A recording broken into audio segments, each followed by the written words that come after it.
napapansin sa iyong mga kapaligiran.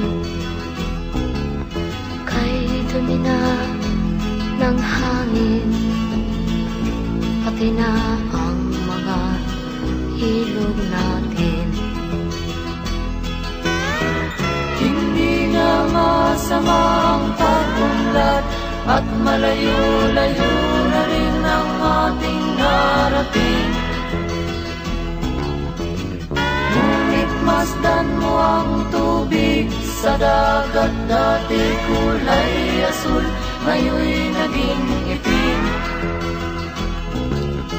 Ang mga duming ating kinalat sa hangin, sa langit, huwag na nating paabutin. Upang kung tayo'y pumanaw man sariwang hangin, sa langit natin matitikman.